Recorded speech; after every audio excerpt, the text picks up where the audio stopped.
Oh man, it is. It's been a week though.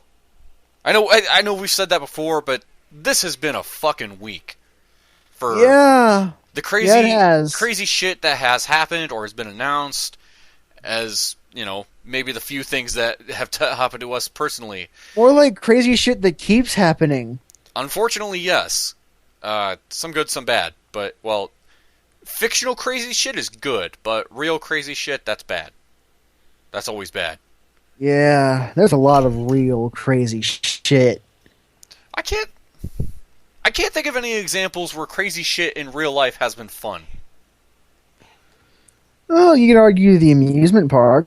Well, probably, but I mean that's not really what I call crazy shit. That's just you went to the amusement park, you rode on a roller coaster, and because I live in Ohio, I've been to Cedar Point multiple times. Where I say Disney World can suck a dick, they've got nothing on these rides. So, Yeah. oh, Cedar The Point. nearest one to me is Hershey Park. I have no idea what that is.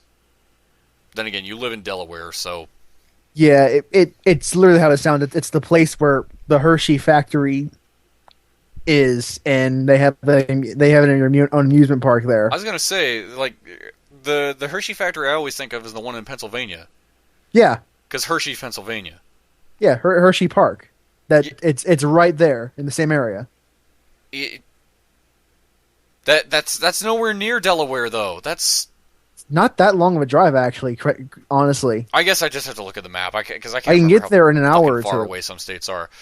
I just know the ones that are next to Ohio, and then I kind of forget from there. And Pennsylvania is right Florida's next to Delaware, dude. Florida. Okay, well that solves that. Uh, but yeah, what's up, everybody? You're listening to the Texture Pop podcast on this channel. Geography edition. Yeah, of poor geography, but whatever. I am your stand-in host, Chris Acharya, and with me, of course, is Brandon. Hi guys. Garrett, of course, as usual, is, probably busy doing Fashionably stuff. late. Yeah, so hopefully he shows up. Sam is working, which is why he's not here once again. He's been busy. He's been getting He's gonna be he's gonna be away all weekend, so he yeah. said just to do it without Actually, him. yeah, because it was like the one thing, like he's working because he got more hours, and then I think he had more family stuff, or Yeah, he went to Texas the last time. yeah. So Yeah, whatever he's he's been a busy bee. yeah, he has, and more power to him. But oh man, but don't worry, even though if it's just the two of us, we've got a We've got a lot to talk lot to about. talk about. Yeah, and also I will point out we don't have viewer questions for whatever reason, and I did check the email. I know how to do that now. We don't need a verification code from Sam, and we don't have to break into it like we were trying to the other I'm time. impressed. I'm Yes. impressed. But oh man, have we got some stuff to talk about? So, Brandon, I know something you wanted to kind of start us off with. I didn't know if anyone else wanted to talk about it, but I think considering how big it's gotten lately, it's something that's worth discussing. Which is the latest Gamergate thing that's been going around. Yeah, and this to me got pretty disgusting. And I want we kind of in this cast want to generally try to avoid these kind of heavy topics because that's not kind of like our thing. No. But this has gotten to such a big deal that is something that almost requires commentary at this point. It's gotten pretty disgusting. So I thought like a couple weeks back the Gamergate was going to be on its way out because it kind of was. Yeah, stuff on the internet especially, it has a thing of fading away pretty quickly. Because I always just assume it's going to be another fad, like because there's a ton of these kinds of fads that you'll find. Yeah, all like the time. remember iWowo website on the internets or Yeah. that guy? Yeah, like that guy. Who cares? Like, But recently there was a story that broke about Arnita Sarkeesian, and if you don't like her, I don't care. Don't tell me about it. mhm. But she was about to speak at I think it was Utah State University, if memory yeah, serves. yeah, USU. And, as a speaker, she gets paid from various colleges to go around and speak. It's kind of her job now that she's become one of the experts Yeah, more on the power to her. subject of sexism and feminism in the games industry. Mm. And some guy who's still hasn't been discovered yet threatens to bring a gun to her speech and shoot not just her but any woman in the crowd if memory serves. He essentially wanted to recreate some historic massacre, which unfortunately the name escapes me, but it was. It's not relevant to the topic, and even if it was, I wouldn't want it to be brought up. He essentially wanted to go on on an anti-feminist killing spree. Anti-feminist terrorist attack. Let's just call it what it is. Yes. Anyway, naturally, Maria Sarkeesian, being a high-functioning human being, was freaked out about that. Yes. Because that's kind of thing that people get freaked out about. And of course, the unfortunate thing of she's received multiple death threats just because of stupid shit, Like, if you disagree with her, that's fine. Yes. I disagree with her a couple times. It's not a big deal. That's kind of natural in the discussion debate space. Yes. But if you're threatening her, saying you're going to shoot her, harassing her at her house, at her home phone number, get a life, dude. Get a life. It's sad, it's disgusting, it does not. It's pathetic. It's what it is. It does not help your case at all. It only emboldens these people to show that what I'm saying is right, because you have these idiots out there who want to threaten me about this, and they want to say that I'm totally wrong, but they're going out here proving how ignorant and disgusting and horrible that they really are. And when she approached university to try to do something about this, the university, because of the local state laws, was not able to prevent anyone from coming in with a gun. Mm-hmm. So essentially, even if he was about to perform that act, all they could really do is make sure police were stationed there. They really couldn't stop him from walking into the building and to do anything about it until after the event actually went down. Yes. So I do not blame her at all for canceling that. Naturally she canceled, because that's the thing you do when your life is on the line. Well, and not just her, but apparently all these other innocent people that this fucking scumbag wanted to threaten. Regardless of my opinion of Nita Sarkeesian or anyone, the guy who did this whole email thing, fuck him. He can burn in hell. Shove whatever you want up his ass sideways, because he's a piece of shit. The fact that he goes on to threaten all this stuff for the simple reason that somebody he doesn't like, that disagrees with, that someone disagrees with him on the internet. Yes. Let's call it what it is. It's disgusting, and I really, really sincerely hope this guy gets fucking found and jailed as he should be. And it's and I'm the person generally has very neutral stances on a lot of topics, but I agree with Chris in this case. Yeah, because like I said, this has nothing to do with my opinion of Sarkeesian. Tag him, bag him. Yeah, this has nothing to do with my opinion of Sarkeesian. This was this could have been anyone just going to make any kind of speech about whatever topic. The fact that the fucking scumbag, did all this stuff, threatening a massacre and everything, no, fuck him, burn in hell. That's what I have to say to those kind of idiots. And this brings up another, the general topic of the Gamersgate scandal, which has been going on for far too long. Yeah, unfortunately. Far, far too long.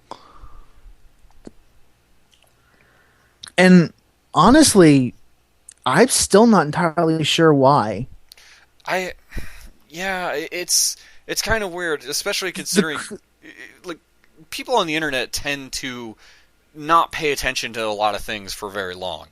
It's something that gets brought up, they forget about it, and then move on and on to the next thing. But this is something that, people feel that there's this big, huge conspiracy around, which has been proven is not that big a deal as people are making it out to be.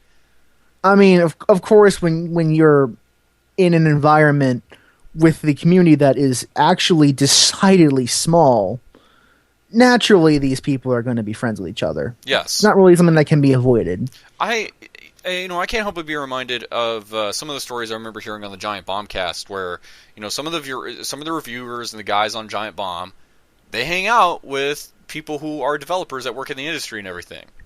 Of course they do. Yes, they hang out with Brad Muir from that Double Fine all the world time. is maybe about 300 people. Yeah, and especially when a lot of them all operate within the same state. It's essentially like a small town. Everyone knows each other.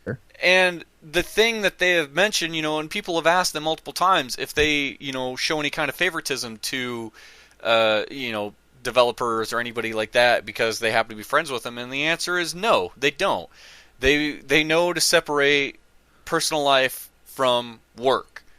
And granted, hey, when you have to give a bad review to somebody that personally, both probably of you does hurt. Let's be honest. Keep it real. Yeah, it kind of does. But on the same, better. It's something you have to stake your reputation on. Like if you come across as someone who is biased I'm sorry, because everyone's biased, but biased to an unfavorable degree. And Garrett's here. We're talking about Gamersgate. I don't know it. Okay. But if you show an unnatural bias towards someone, it's really obvious. Anyone will be able to see that coming from a mile away. Yeah, it's something. And once that happens, your reputation is shot, and you will never find another work in this industry. Yeah, and it's something that I think people can be adults, and they can understand that, hey, I know this is your job, and I know you don't mean anything personally by it.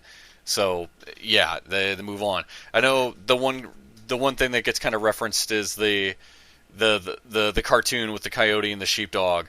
Like, it's just their job, like they wake up and it's like, oh, morning Sam, morning Ralph, and then admittedly I'm not an expert because my knowledge of this comes from a couple of scant few conversations I had with a couple of industry insiders. Honestly, they're not that big wigs. They're not worth naming names.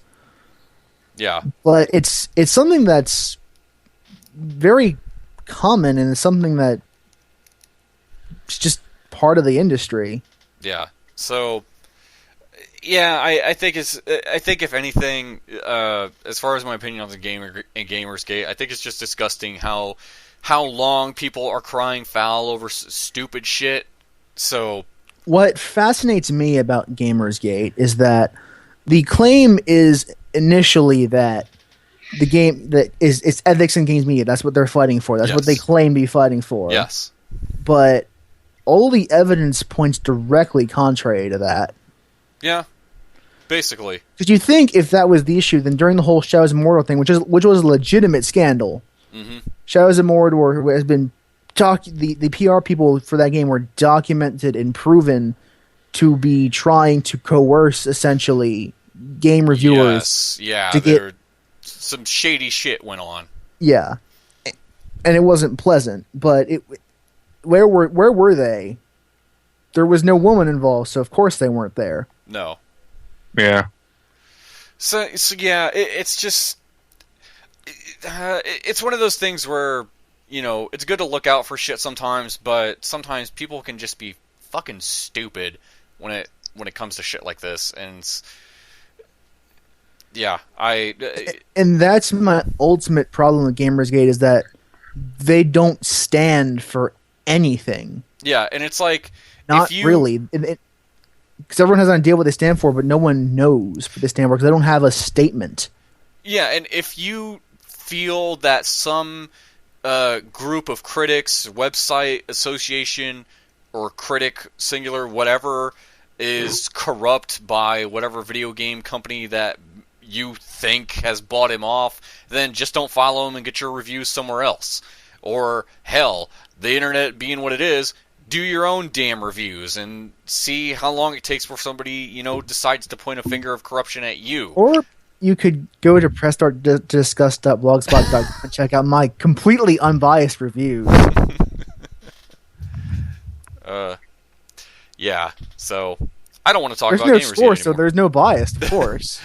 I don't want to talk about Gamersgate anymore, so we'll leave it at that. But yeah, it's something that I wanted to talk about, and Chris, after we talked about it a bit privately, we agreed that's something that we might want to discuss briefly, so we did. Something I have a bone to pick now. Ubisoft, you fucking... Okay, so, and this is kind of in response to a news story, as well as something Jim Sterling pointed out in a recent episode of the Jimquisition that he does, was that Ubisoft was basically coming out and saying that they capped the resolution and the frame rate for Assassin's Creed Unity. Yeah, it's 900p at 30 frames per second. Yeah. And then they go to justify it by saying the game looks better in 30 frames per second than it does at 60.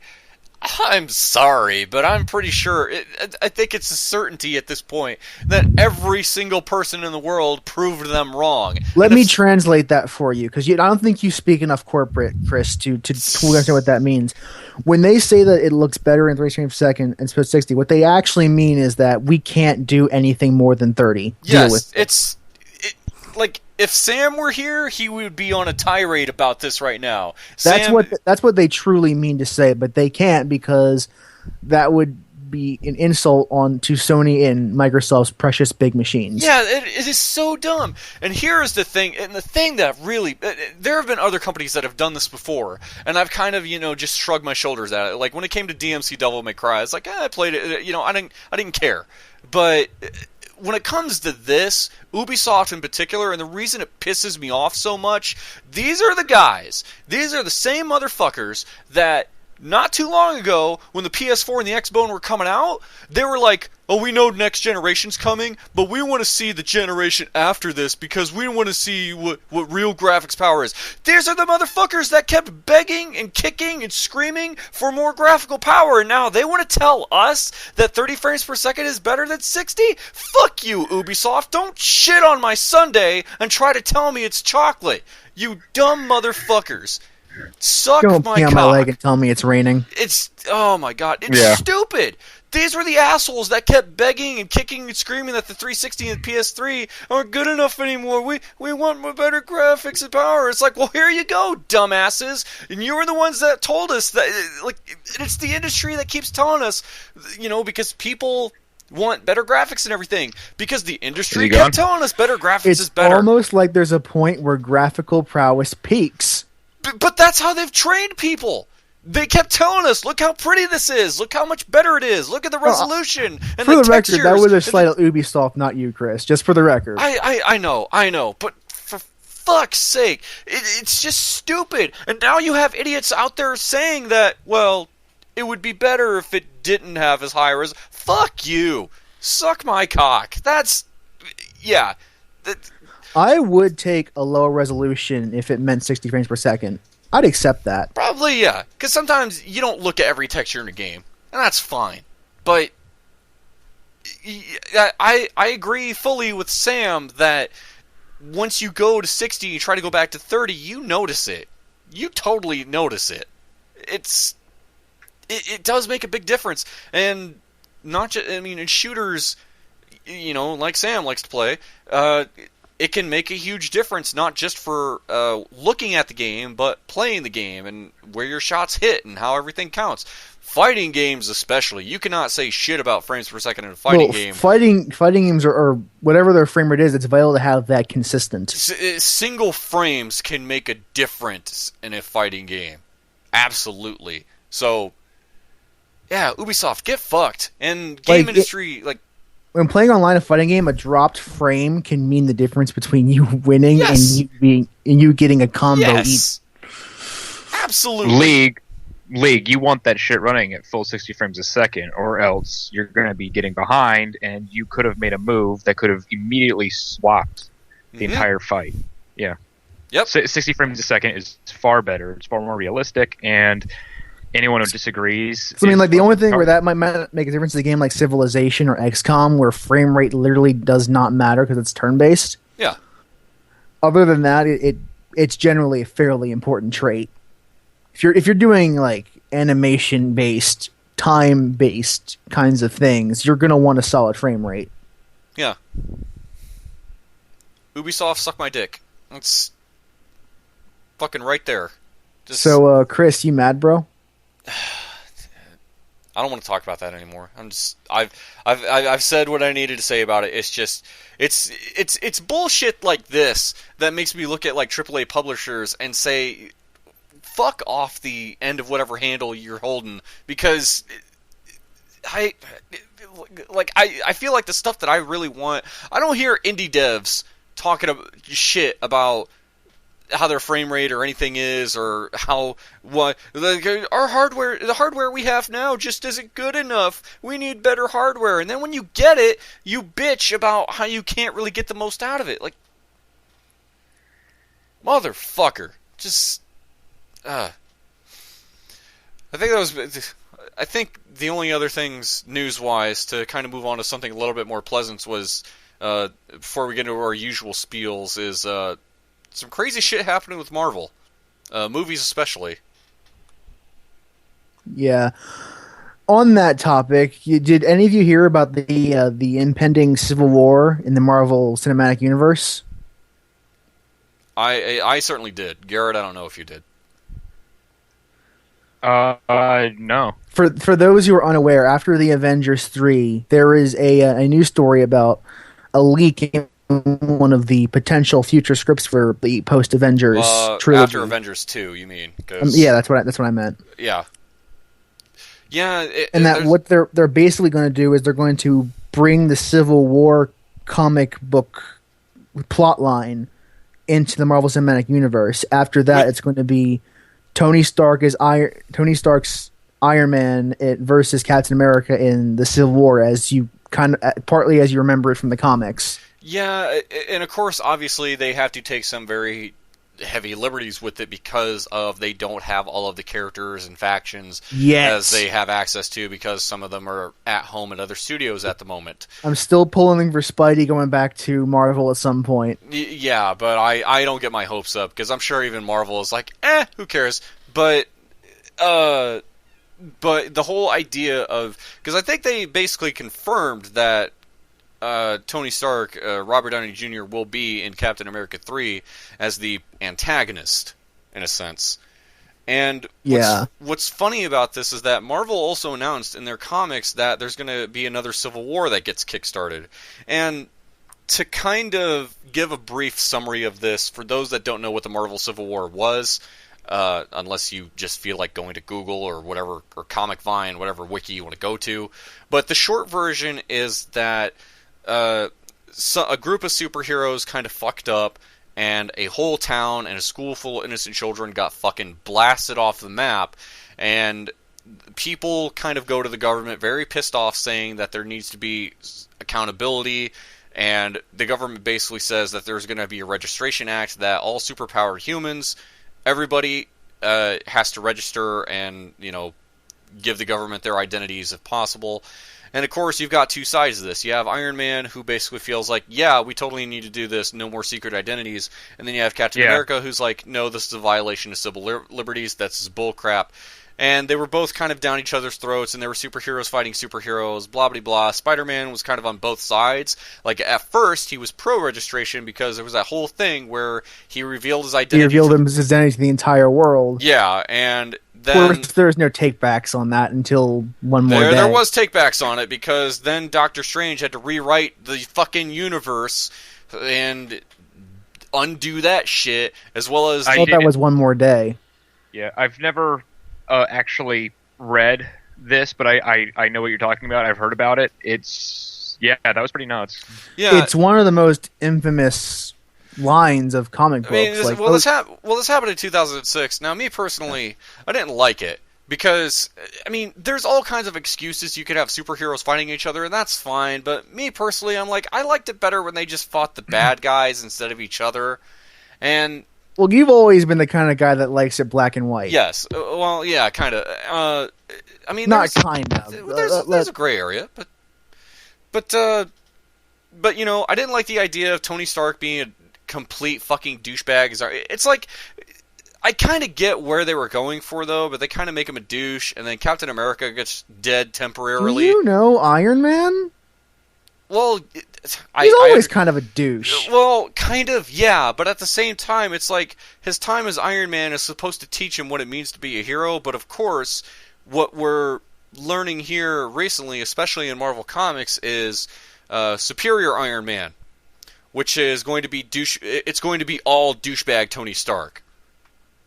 And I won't be surprised if by the time Captain America 3 comes up, that he's wearing that white suit of armor that they've been showing for Superior Iron Man in Marvel Comics. So, well, let's keep in mind that it kind of makes sense from Tony Stark's perspective in the Marvel Cinematic Universe. It kind of does. Because you imagine all the shit he sees. He essentially has PTSD at this point. Mm-hmm, yeah. Granted, I kind of felt like that got brushed off in Iron Man 3, but... It's like he's suffering, and then he just totally kicks ass at the end of it, but... whatever. Yeah, Iron Man 3 was partially about him getting over his PTSD. Well, kind of, yeah. So, I don't know. We'll have to wait and see, I mean, what all unfolds. Because, I mean, it is... The idea of Iron Man being the antagonist in Captain America 3, that's pretty much confirmed. But what all spirals out from the rest of this, we have no idea. And I know the big thing is that Phase 3 is probably going to be setting up whatever the new team of Avengers is going to be for the third Avengers movie. Because I think there's a lot of potential in what they're doing right now, personally. Yes. It's this thing of Marvel has a plan, and that they are going through this and probably storyboarding stuff as we speak. Whereas you've got guys like Warner Brothers and Universal and all these people like, oh, we can make continuity movies too, but it's like they're just doing shit and they probably don't even have everything figured out yet, you know? Yeah. Because Warner Brothers, you know, they're fucking making that up as they go along. And granted, Warner Brothers did announce, hey, we're making Wonder Woman in 2017. Like, yeah, that's great, whatever. But you're making the brown Wonder Woman, so who cares? And the whole idea that they have a Flash TV series, but the Flash they're going to have movies of is not going to be the same person. I'm like, then why the fuck should I bother watching this? Like, you're not doing a good job promoting your stuff, man.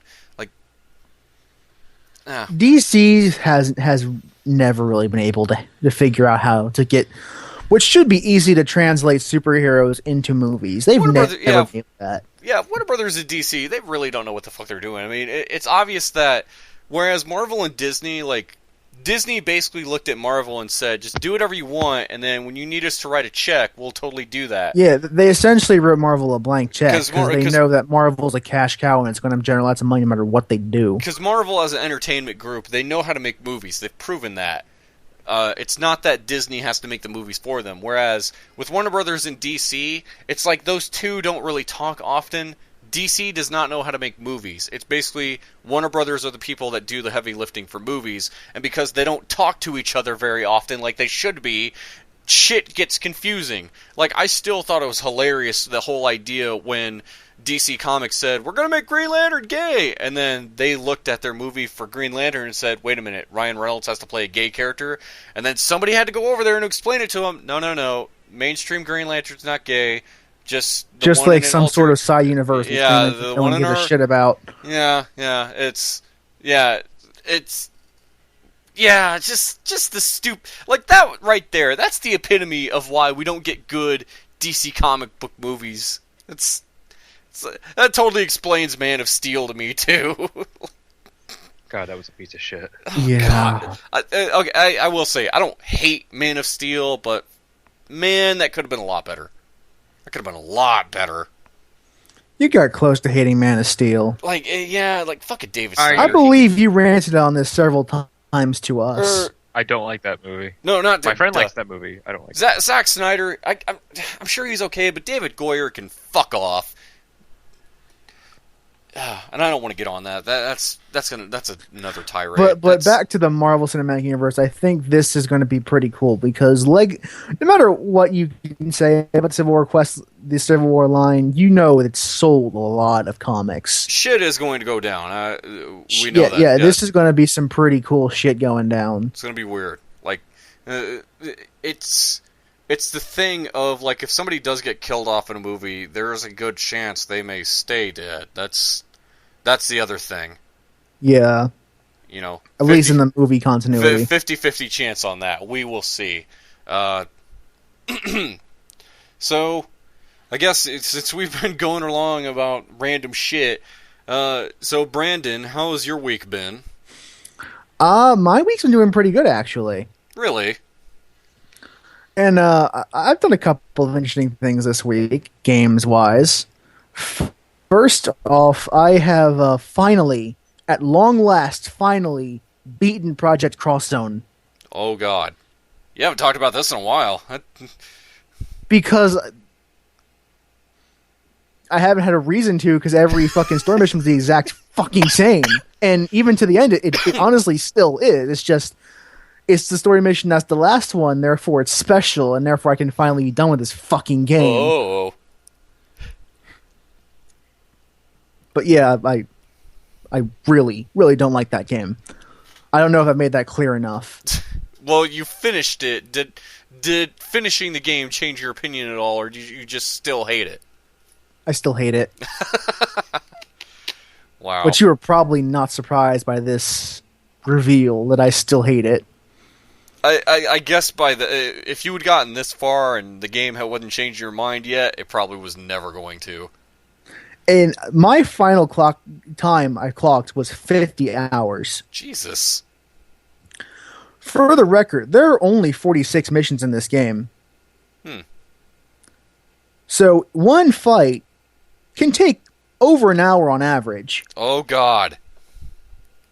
This is my ultimate problem with this game, is that there is no quick session where you feel like you've made a progress. If you want to make progress, you have to sit down and really make some progress. Yeah, and that kind of sucks shit for a portable game. Although, I think the reasoning behind that, because I think originally this was a PS2 game, and then when they brought it overseas to the US, they decided to put it on 3DS for whatever reason. Now, the thing that I don't like about this game, and it's honestly the biggest contributor to the problem, is that they don't really have a sense of what of scale. Because you have 20 different teams of 2 that are all units, and they are all in the field at the same time. So in order to make any sort of challenge, you have to have way more than 20 units from the enemy side on the field at the same time. So you can have 50, 70 enemies on the same grid. Because the games are like Final Fantasy Tactics style, where you're on a 2D grid and you move around on the grid, and then when you're near an enemy, when you're in your attack range, you can attack the enemy. And then the game transitions to sort of a 2D fighting game style kind of scene, where you basically use your character's move list to create combos, and that's how you deal damage to your enemies. Yeah, because you have a number of characters on screen, not just 3 or 4. Yeah.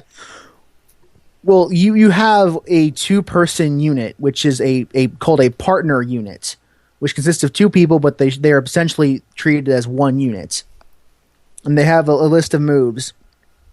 You also equipped a solo unit to them, and when you're using their moves, you can summon your solo character out to basically do what's called a cross combo, where you have 2 different characters or 2 different teams attacking at the same time, which generates bonus XP, which is called cross points, not experience points, for the record. Because of course. Which you can then spend on skills. Right. But on top of that, you also get EXP, which is experience points. What? Which you use to level up your units at the end of a battle. Oh, damn it. And there's also, if you have a team that's next to you on the grid when you're attacking, you can summon them in as well for a support move, which works the same as a solo character's solo attack. So you can have like upwards of 5 characters on the screen wailing at a single enemy at one time. Mm-hmm. So visually, it's a spectacle. Yes. But effectively, it results in you doing the same exact combo over and over again because there's no reason not to. Yeah. Like, you will find one combo, and then that will be the combo that you use for that character, and you will never change that combo because there's no reason to, because it works. It's the same combo, it works every time. Why would you bother doing anything different? And that's really the big problem, is that since there's these massive engagements, you're spending hours fighting one single battle, it gets really repetitive really quickly. Any idea how long that last boss took you? Like, actually, that was probably one of the shortest missions because I did that point, since I'm at the final boss. I have no reason to keep these items I've been gathering up since the beginning of the game. I have no reason to keep them anymore, so I might as well spend them all to get all the super attacks and beat them in a single turn. I had no reason not to do that, so I might as well do that. oh my god. That's so dumb. Because you can spend items to heal your characters, restore their cross points, heal status ailments that they have inflicted. So at the end, I had all these cross point generating items. I just spent them, used the super attacks that used my cross points to do the super special moves, and killed the boss in 2 turns. Jesus, like, Because I had no reason not to do this. Because I'm not gonna. Because the battle ends when you defeat the final boss. If any other unit's alive, doesn't matter. So I have no reason to fight all the other units, so I might as well just kill the boss, go right to him, and finish him off. that's hilarious. That's Like, aside from the final boss, another thing that kind of like grated on me after a while is because and this is the layout for every fucking battle in the entire game, every single one, almost without fail, is that you'll have an initial layout of enemies that are getting on the screen. Then you'll wheel on them for a while, complete whatever objective they have assigned. Usually beat all the enemies because they don't really change it up, like except for like 1 or 2 times in the game. And then once you've taken care of enough of them, or enough turns have passed, they'll send reinforcements your way. The little plot twist will be, oh no, it was a trap the entire time. Of course. It's always a trap, so there's no reason not to think that it's a trap anyway. So you get a bunch of other enemies on screen, you had to beat all of them too. And it happens every single time. There's never not reinforcements on their way. what? I was about to say, what was this? I was like, oh right, Destiny. Because Destiny, you go up to some fucking terminal, you have your Dinklebot look at it, and then some dudes show up, and you gotta watch. Escape Destiny, can we? No, and Yeah. it's like some dudes show up, and it's like, when don't they? Like, But yeah, they do actually share the same problem where it's incredibly repetitive. Because all you're doing is fighting. There's no like shops or towns or anything. It's just oh you wow. go from one fight to the next fight to the next fight. You get equipment from beating boss characters, but since you beat the same boss characters every time, you're getting the same equipment, so there's really still no variety in the proceedings. This game sounds like it would get more tedious if there was like, if you had to actually grind to get far. Did you? I would rather something to change up the pace because it's just funneling you from one fight to the next fight to the next fight, which while it does streamline things, it also takes out a lot of like the things that change the pace a bit because it's the same pace the whole way through. Jeez.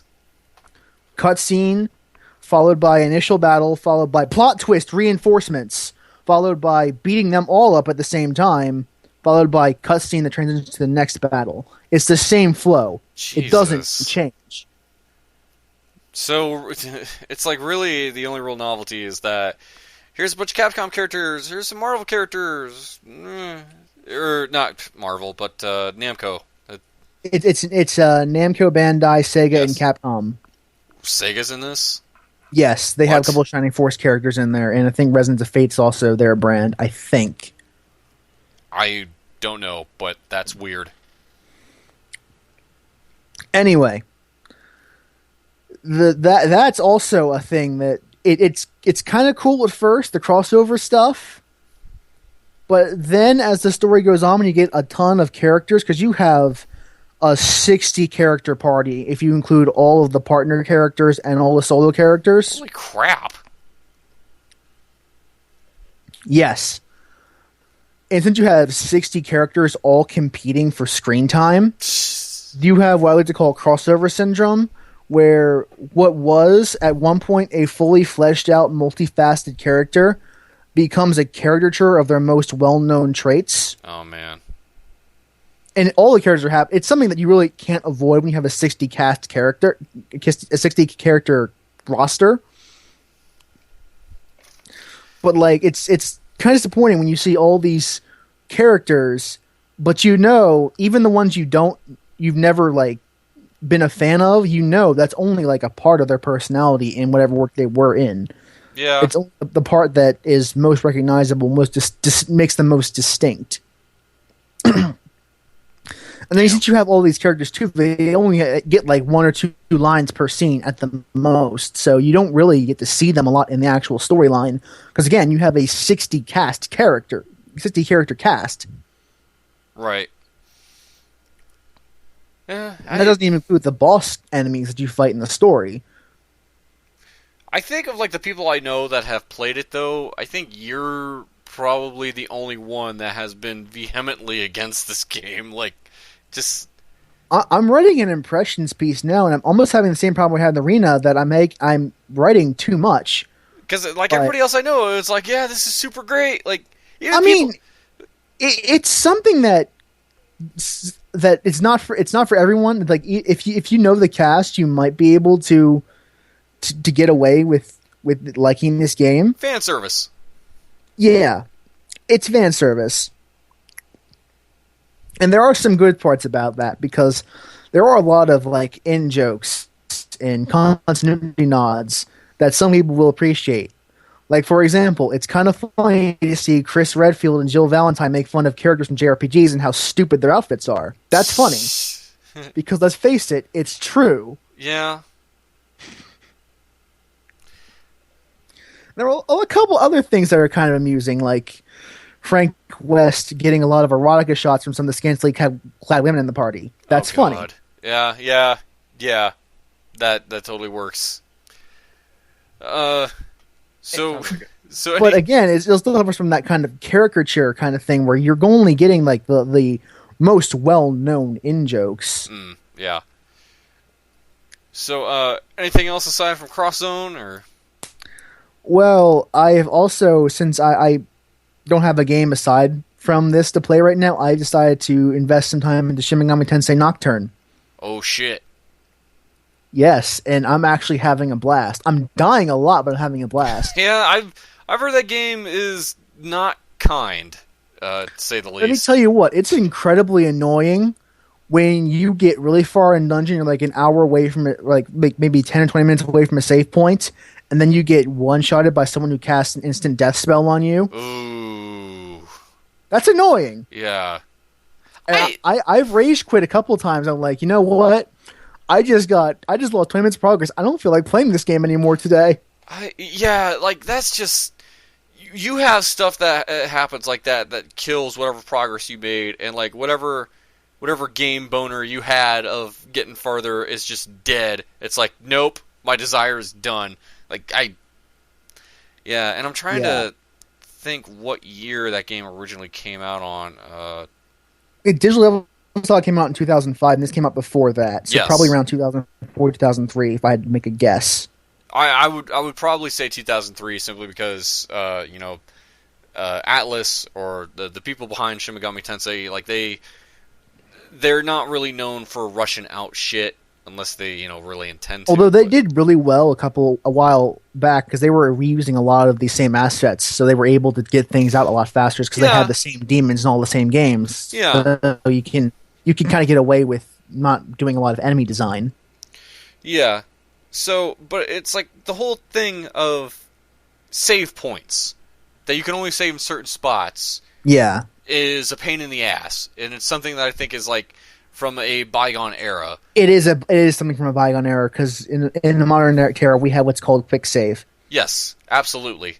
Of just suspend your progress, or I remember, in most RPGs, like, the world map is one big save point. You can save anywhere on the world map. And going back to Crossstone real quick, I will give them credit for that. They have a really good and really handy quick save feature. You can save on any time it's your turn, and then you can just resume it when you just turn off the game, and you can resume it later whenever you have a free moment. So I'll give Project Crossstone props to that. But then going back to Nocturne. Nocturne came out on PS2 in 2004. Yeah. So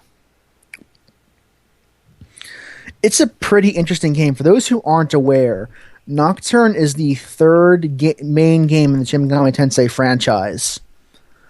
And the story is that you are a Japanese high school student. Because of course you are.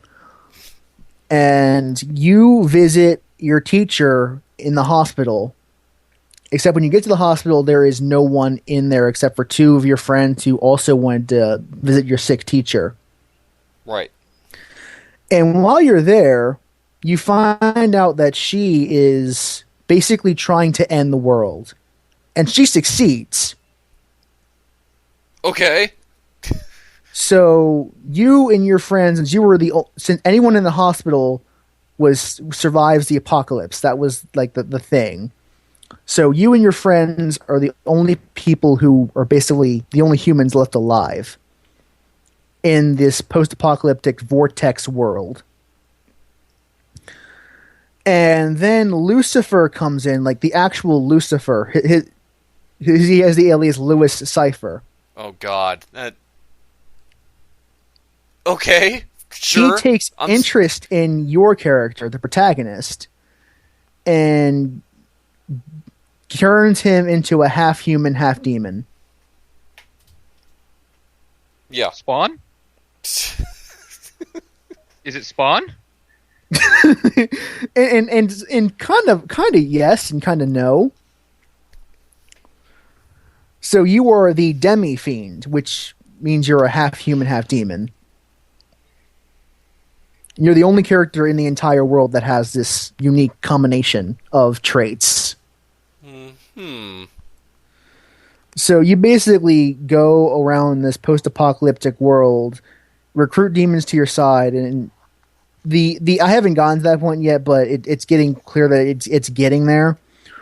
Where the whole point of this post-apocalyptic world is that, for whatever reason, the world that we're in now is not worth living in anymore, just to a lot of people. So so God has decided, let's end the world, and then based on what people want, we'll remake it in a different way.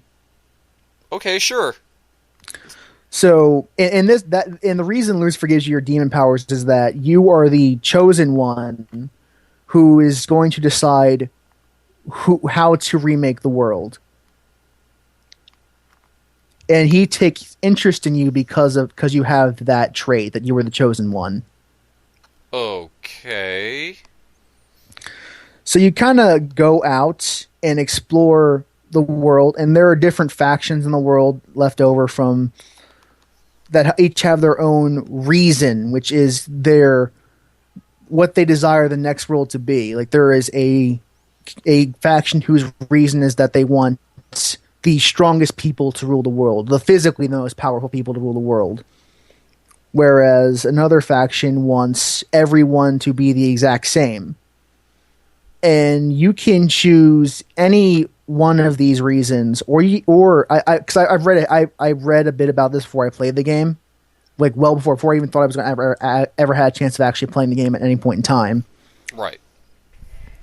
And there are a couple of endings, one for each reason, but there's also an ending where you can choose to say all the reasons can go fuck off, and I'm going to make the world the way it used to be. And there's another ending where you can choose to join Lucifer and go on a rebellion rebel against God. Okay. This is a very strange game to explain to someone else. Yeah. It's really not. It's honestly not about the story at all. It's about the way the game plays. Right. And getting into that, it plays kind of similar to Jill's Elf Saga, which makes sense because Jill's Elf Saga's system was based on the system in this game. Right, and the big thing I remember about this one, which is a little different from DDS, is that you recruit demons simply by talking to them. Yes. If there's a demon in the enemy party that you want on your side, you can talk to them. You can just go up and use one of your turns to talk to them and see if you can try to get them to join your forces. Right. Although if there's like if you have two of the same demon on the enemy team, if you have like two pixies on the enemy team, for example, and you want to talk to one, the other one won't let you because they'll get jealous. So you had to make sure there's only one of one type of demon left if you want to talk to that demon.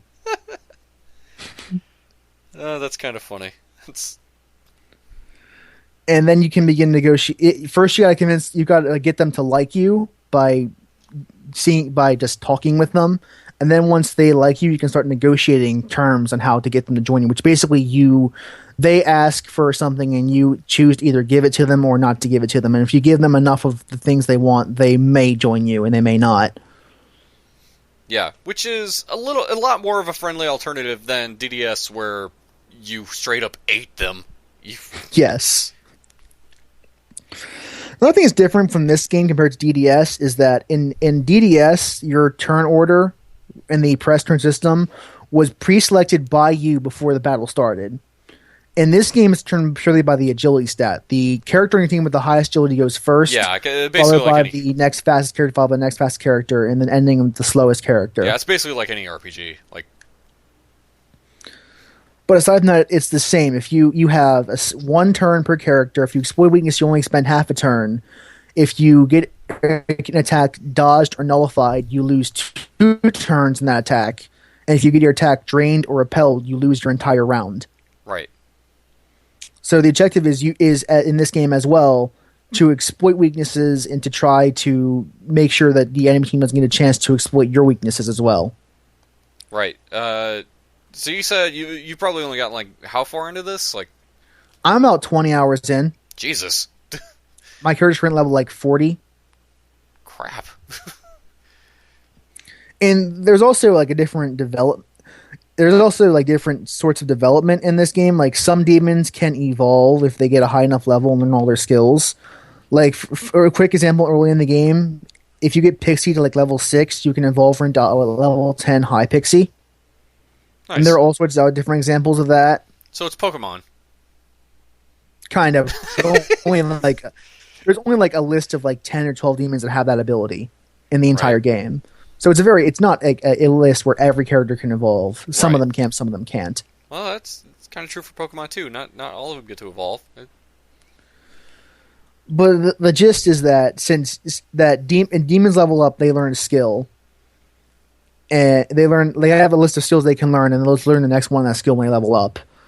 But the thing is that they develop slower than you develop. So in order to make sure that your demons stay as strong as you do, you have to constantly either recruit new demons, or what you're going to do is fuse them together to make new demons at a higher level. Of course. So now it's Persona. Well, demon fusion has been something that SMT games almost always do. Well, yeah. So it's a common element in the franchise, and they did it before Pokemon did. Actually, yeah. Fun fact. Yeah, but overall, I think it's safe to say this is one of those things of another Shin Megami Tensei game that's pretty fucking interesting to play. So yeah. Although another really cool thing is that in the Maniac version, which is the US version of the game, they added a couple of new things around this new side quest, which is called the Labyrinth of Amala. And basically what it is that Lucifer gives you what's called a candelabrum. And each one corresponds to one of the 10 ideals of the Sephiroth, which you can look up on your own time. I don't have time to explain that kind of shit to you. Ain't nobody got time for that. And the thing is that each one of these candelabrums is held by a fiend, which is a very special sort of Reaper enemy. They all have skull faces. And if you beat the enemy, you get their candelabrum, and what you can do with that is you can use it to unlock the next section of a dungeon called Labyrinth of Maul, and if you beat the end of it, you can unlock the true demon ending. Where, like I said earlier, you can side with Lucifer in his fight against God. Okay. Which has been a response to a lot And of another thing is that this. one of the demons that has a candelabrum is a little known character called Dante from Devil May Cry. Yeah, that was the biggest thing I remember about this was that he totally makes a cameo appearance. And you can totally recruit him into your party. He's a level 80 demon. Oh shit! All right, It's awesome. Yeah. And in some versions of the game, they actually when Devil Summoner 2 was being released, they actually replaced him in some versions of the game with Raiden Kuzunoha the 14th, who was the protagonist of that game. Another fun fact. But it's pretty interesting. It plays really well. The encounter rate's kind of high for my taste, but aside from that, it's not that bad. You can get it on PSN. So moving right along, Garrett, how's your week been? So aside from the games I was playing, My week's been Sorry. okay. Just been playing League, that's fair. doing some school stuff. We actually have been getting into full-on code, which is pretty awesome. Oh man, that's when the real class starts. We had Let's to start some programming shit in here. Yeah, we had to write a code to make a character jump. We had to set the gravity and all that, and we did it, and it was the most satisfying thing I've ever done. Really? Like what? Like out of curiosity, It was so satisfying. Well, not the most ever, but it was one of the most satisfying things I've ever done. Like it was so awesome because the teacher was like, "Yeah, we're gonna you're gonna do this. You'll probably get an error when you start the game. We started the game, we got an error, and then at one point we did it, and there was no error, and everyone else was like, "Oh," and we're like, "No way!" And we pushed the button, and the character jumped, and we're like, it was awesome. Like there was much rejoicing. Now, as me personally, from somebody who comes from a programming background, like, did you know like what language you were using, or? I think we were using C++, but I'm not sure. Honestly, we got it off off Google. Yeah, I know C++. Google had the code we could use. Yeah, because C++ usually has kind of been the standard for a good long while, though. But that's kind of cool because I remember I was taught Java before I went to C++. Mm-hmm. In my class. And again, I'm a dedicated programming class. I'm not a game design class, yes. so.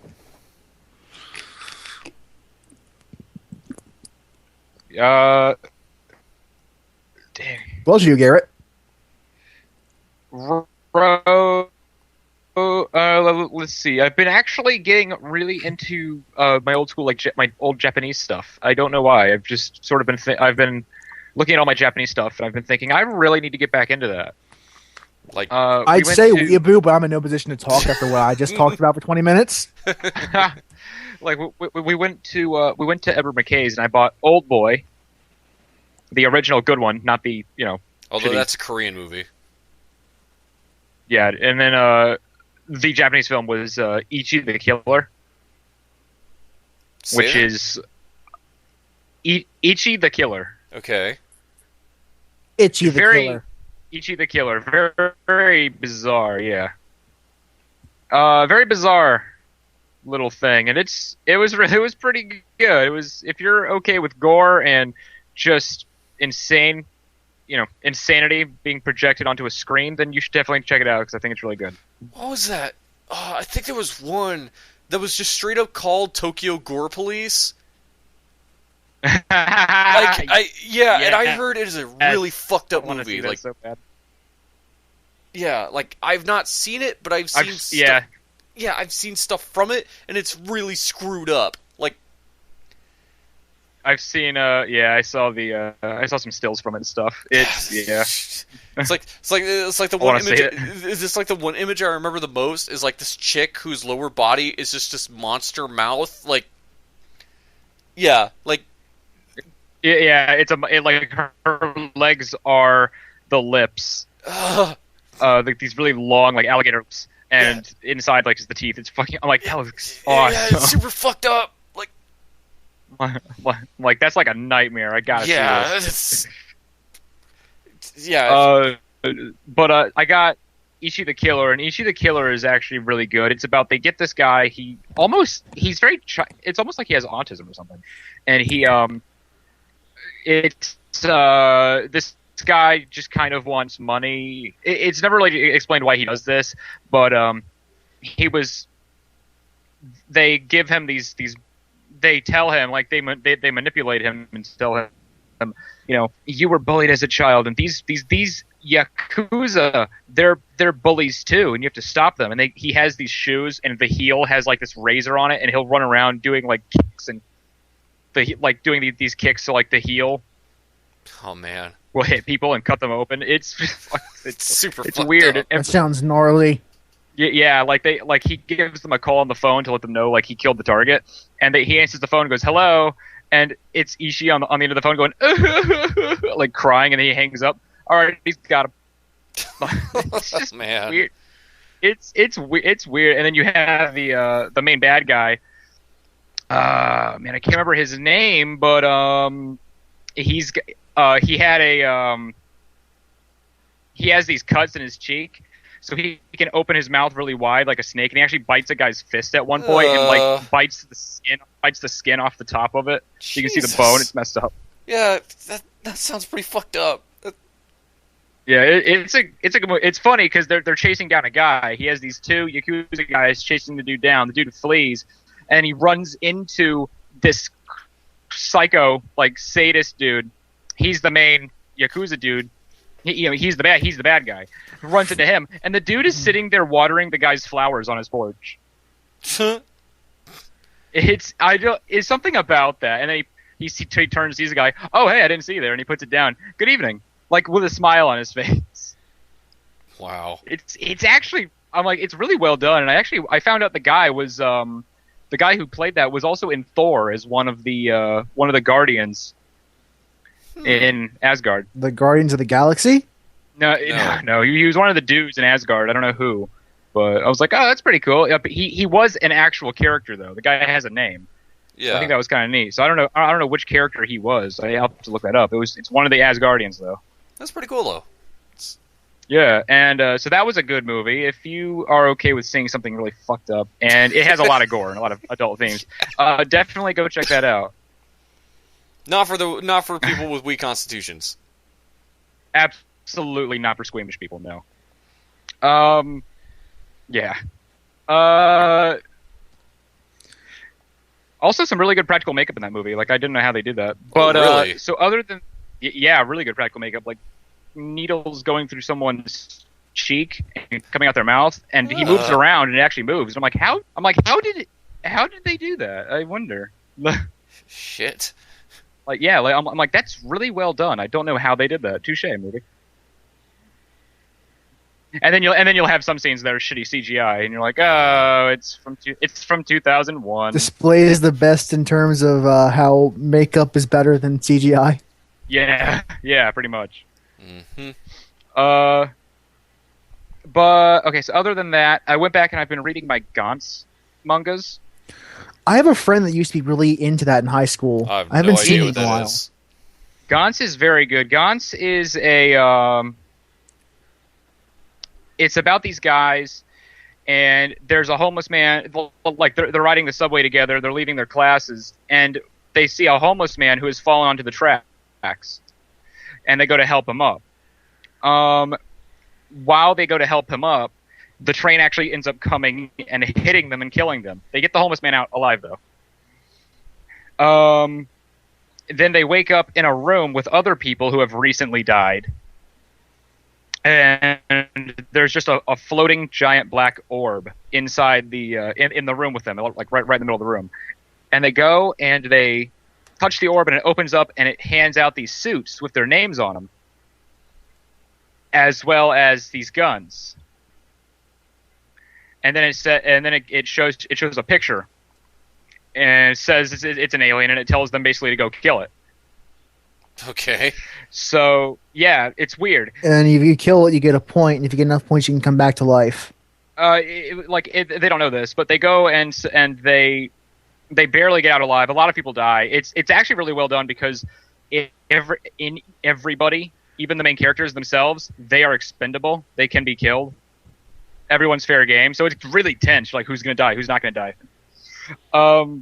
It's really well done. Like, you're not coming out going, that person's going to die. Although there are a few characters who you see them and you go, they're toast. There's no way they're going to live. And then you'll have other characters who actually really surprise you. It's very well done. You don't know who's going to live and who's not.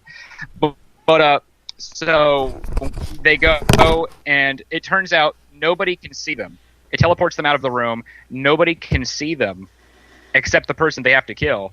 And if you go too far away outside of the zone, this chip inside your head will explode. So don't leave the radius. If you and then once they win the battle, it's over, and then they arrive back to the room, and then the doors, they get scores, they get points, the doors open, and they can go home, and it's like they never died. Ever, like he goes back to school the next morning. He never died. Okay. But yeah, but every so often, like I'm gonna guess like 4 times, like once a week, they're all teleported back to the room to kill another target. If you get 100 points, you can make it so you never have to go to the room again. You free yourself from it, but you forget that you ever were a part of the room. Or you can bring back a dead teammate. So, and each mission keeps getting harder and harder, and it's really good. So, I'm really liking it so far. And he comes across a character who is like, I remember waking up in this room, and I had this dream, and then he sees the character had a. He sees him later on. He gets into a fight, and he's wearing the suit underneath his normal clothing. And he because the suit can make you invisible. It can make you super buff. All this stuff. He's wearing it underneath his clothing. So he gets into a fight, and he beats the crap out of this dude. And this guy goes, "Hey, I remember that suit. I suddenly remember it." Like, saying it triggers his memory. So he goes on a shooting spree to try and he remembers. He goes, "Oh yeah, I died and I woke up in that room." So he goes on a killing spree to, like, quote unquote, recruit people to the room.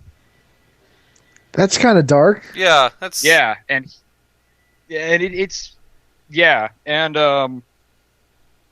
really fucked up. And he wakes up in the room, and there's other people in the room. They're like, "Oh man, I remember I was just going home, and this happened." And just stuff like that will happen in the in the book. It's really weird. But yeah, the whole thing is it's a game. And it turns out that they are actually being trained for an alien invasion that's going to take place. All of life is a game. And it's like, oh no. So there's actually this big alien invasion that's coming, and that's what they're being trained for. Or is a video game. By this best way to train a perfect soldier. It's Ender's Game. So I'm going back and reading Gauntz, and I'm really enjoying it. And I'm like, I remember this. And then I also went back and read H.P. Lovecraft. And what else have I been doing? Coding. That was about it, honestly. Awesome. So that's enough. That's a lot of stuff you did in a week. It's a cool amount of stuff. How about Chris? What have you been doing this week? So I haven't really been playing a whole lot worth mentioning, but I've been going through the whole process of upgrading my desktop computer, because this started when all I wanted to do was just get a new and bigger, better video card. That's all I wanted to do. And, having done some computer upgrades in the past, not really building my own, but having done some in the past, I kind of take things into account. Is this going to fit into the right slot? Is it going to work on my motherboard? Is it going to work with my power source? Is my power source putting enough juice to support this thing? I took all that shit into consideration when I bought this, because I got myself a nice NVIDIA GTX 770 series card. And it is big. I even posted pictures on my Twitter comparing this thing to the 2 small video cards that I used to have in this thing, which were 2 little GTX 240s. And I remember Sam, he even commented on it. It's like, oh, the little ones look so cute compared to the big one. Because each of the little cards, like, they had their own fan, and then this big one, it's like an inch thick, and they have, like, it has 2 fans on this thing. And I'm looking at it now, and it has, like, 2 different LEDs on it, and I'm like, holy fuck. Yeah, this thing is a monster. But as such, it requires a decent amount of juice going to it. And, when I bought it, it's like, you need a 600 watt power source or higher for this. And I'm like, I'm running at 600, so I should be fine. I get this thing in the mail, and sure enough, I'm psyched to get this thing in there and play some shit. And then I run into a little problem that I did not think about, which was my power source did not have the right connectors to hook into this thing. Oops. Because anybody who has put together computers knows that, there's all kinds of little cords that go in there, and there's all kinds of different kind of pins and plugs and connectors and bullshit, and mine did not have the ones to plug into this thing. Because, my GTX 240 cards, they didn't need anything else plugged into them. They just got their juice straight from the motherboard. This thing has 2 8-pin slots that it needs connected in order to run. It didn't come with them? No, it's not like you can just connect this thing into your power source. It needs to have... what it did come with, it came with some adapters to say, like, if you have 6-pin connectors, you can connect those to adapt to this. But I didn't even have that. My power source did not have that at all. The only thing my power source... I see. Yeah, the only thing my power source had open was some Molex connectors. And Molex connectors, for those of you who don't know, are basically kind of 4-pin connectors that are usually used on hard drives.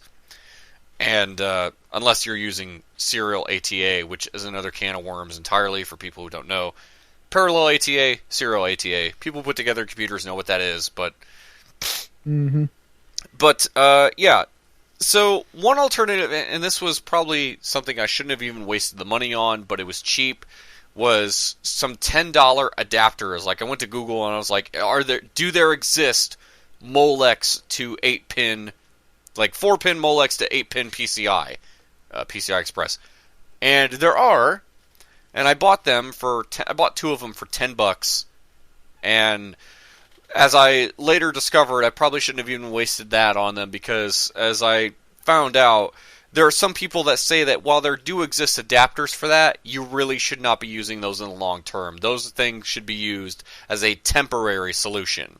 Until you get your actual power source. Yes, because if you're upgrading to a video card that needs that, if you're spending that kind of money, just upgrade your power source. Hindsight's 2020. You probably couldn't have seen that coming at that point. Probably not. I just figured, $10 will be less expensive. But then again, the video card, I spent probably not even $350 for this thing. I got a really good deal on this card.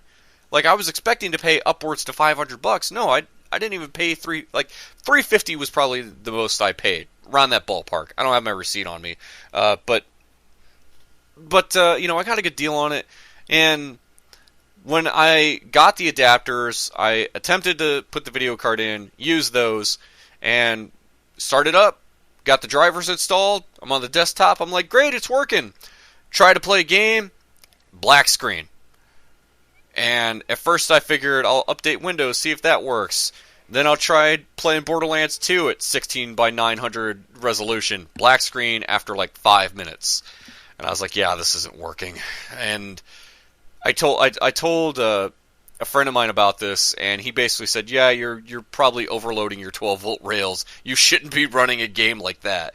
Because obviously what was happening was, I'm on the desktop, I'm fine. But if I go to play a game, something that actually requires the GPU to do some work, it's going to fucking crash.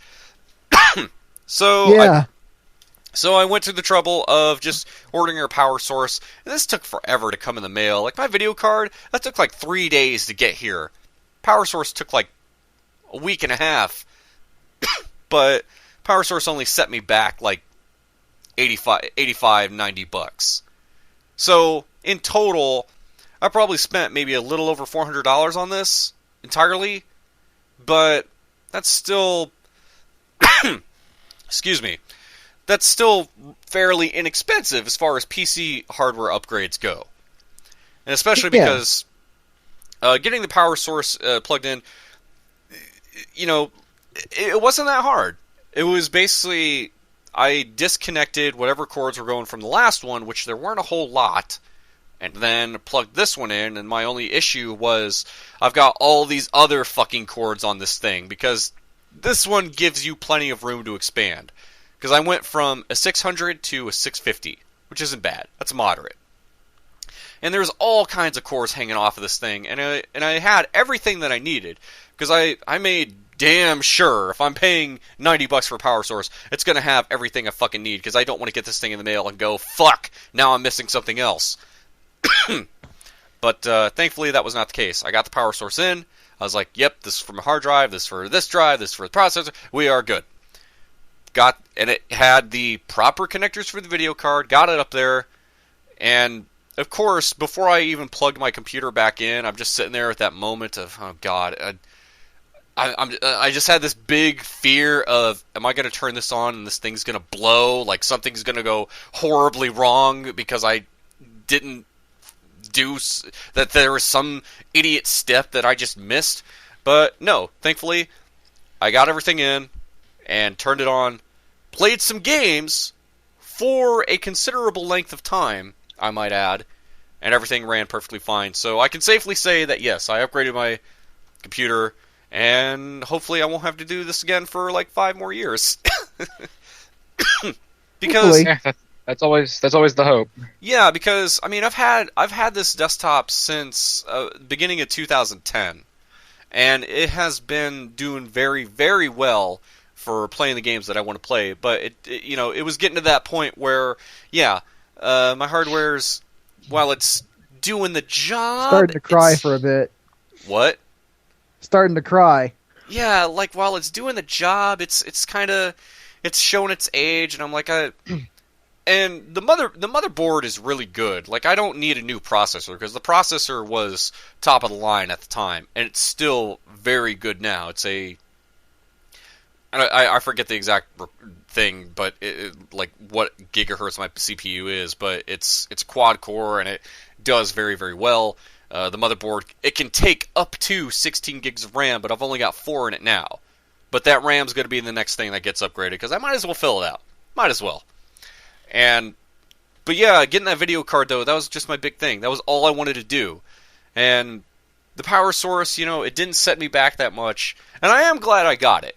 Because if I did want to put another hard drive in here, which I desperately need, considering how much I juggle around uninstalling and reinstalling stuff from Steam to to manage my space, new hard drive is definitely going to be something I want to do. And that's probably another blessing of this power source, is that now I have the proper cords to put another one in if I want to.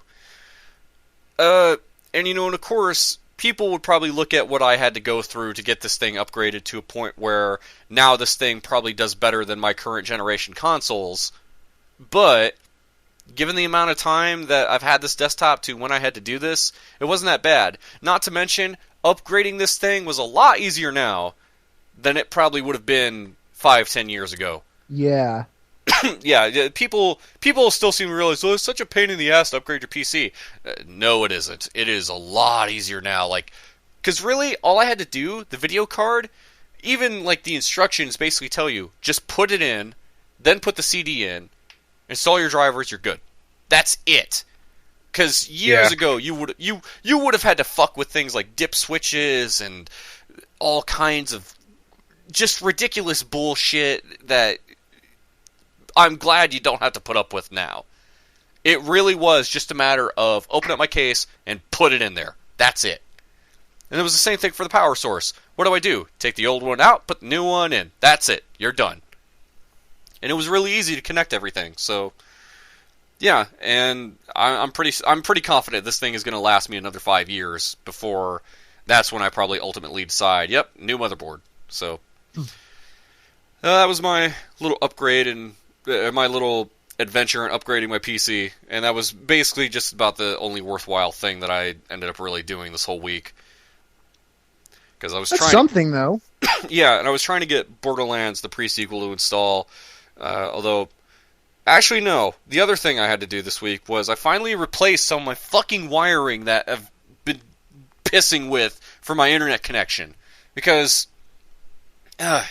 so I live out in the country, and one of the few ways we have access to high-speed internet is through wireless. And it's not that bad. It's just that, given the house that we live in, our router is downstairs. My room, I'd like to have internet access upstairs. And I'm sure some people would say, well, why don't you just use wireless on your desktop? It's not the same as using wired. I'm sorry. Especially for playing games. It's not. It's not. No. Especially as someone who uses wired, I like... Or as someone who's used both, I like wired more. The best wireless connection will never be a wired connection. No. Simply because since you're shooting packets through the air, you get a lot higher of an error rate, just in general. Yeah, so... Which means a lot of packets would drop, so you had to send a lot more out to compensate for that. Yeah, now originally, when we had a technician come out here and he installed all this for us, like, way back in, like, fucking 2005, obviously he ran the cord accordingly, and everything was great, but... accordingly. Damn it, now I can't stop coughing. But since then, my dad has rearranged things in our downstairs living area, and his desk now resides on the other side of the house. Therefore, so does the router. So what that meant for me was the cord that was running to my room needed to be longer. Now, granted, this cord is running outside of the house, and his solution was... take two cords and couple them together with a simple coupler. And that was fine, but after a few rainstorms and that thing's getting exposed to the weather, it's gonna fuck up. Especially when I took it out and it was just kind of rusted. I was like, yeah, that's not good for my connection signal. And no, it's not. At one point, I decided, put a new coupler on and throw some electrical tape around it, right? Not exactly. Wrong. So, because after a while, like, if that thing was in the wind and if it got jostled around, it was going to fuck up. Even if they are coupled together. So, my solution was, I'm going to buy some cord and I'm going to physically splice these wires together. And then, once again, threw electrical tape around it, called it a day. And that worked for a good long while. But eventually, it started to suffer the same problems. This thing is exposed to the elements, it's going to fuck up, and something is going to go wrong. And it did get to a point where I'd come home, not have internet access, go, what the fuck, and then go outside and just jiggle the wire, and then I had access. Happened a number of times when we were playing games, if I recall correctly. It's fucking pathetic. So, I broke down, and I was like, I bought a spool of wire, and granted, for those of you who don't know, a little bit of a lesson here, no matter how long your Ethernet cable is, a data signal can only be carried by a wire for up to 100 meters. Mm-hmm. So, if you have a cable that is longer than 100 meters and you're wondering, why does my internet work? That's why. It can't carry it. It just can't. So, but I physically ran a cord, and because I was able to get the tools, and I was able to Google how to properly terminate each end, like I was able to make my own cord to the length that I needed, and finally did that over the week, and now things run a lot better, which is great. It's actually not that hard to make a cord if you know how to do it. Not really, It's a lot cheaper than you'd think it is, too. Probably the biggest pain in the ass was the cord going to my room. We drilled a small hole and we had caulked around there. So that was really the only thing that was troublesome, was getting the old one out and removing the caulk, which was a pain in the ass. And I think I've damaged part of the wall that was there, but that's okay. I recaulked it. So, the point is, my connection should be a little bit more reliable. Just like every renter of of a building with drywall. Basically. Throw some caulk in there. That'll fix it. But that was my week of just a lot of fixing shit and upgrading stuff and wiring crap and just... But at the same time, it's something that I hope I do not have to fool with for a very long time. So... You shouldn't. Not if you set it up right, anyway. No. And as you will soon experience, I'll probably still get cutouts and everything on this call because I've fixed the physical problem with the hardware. That still doesn't make up for the fact that I have a shitty connection to begin with. What was that? Yeah. See? People will still hear me, though. Yeah, people will still hear me, though, because I'm on the end that's recording, bitch. So... I think with that, though, that's a good place to wrap this up, because my throat is super dry. Yeah, when Garrett started his turn, I decided just to take a break and take a quick drink in the middle of it. Yeah. Oh, thank you.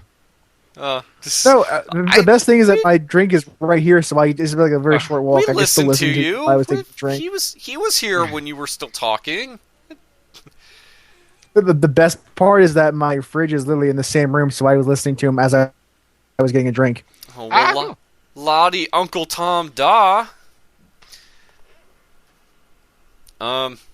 Yeah, I think that's going to do it for this. What does Uncle Tom have to do with that? I'm confused. I don't fucking know. I heard that on TV once and never bothered to look up the meaning of it. I just said it because I think it's funny, like most people do.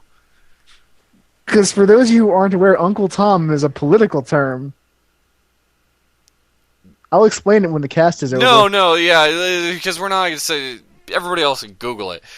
So, later on, folks, and be sure to tune in right here, same Texture Pop time, which is any time, same Texture Pop channel, for another episode of the Texture Pop, when Sam should probably be here. Hopefully, maybe. We'll see. Why is he not here today? He's working. Oh. He said he's going to be busy this entire weekend, yeah, so... busy. Whatever. I'm ending this cast. Episode over.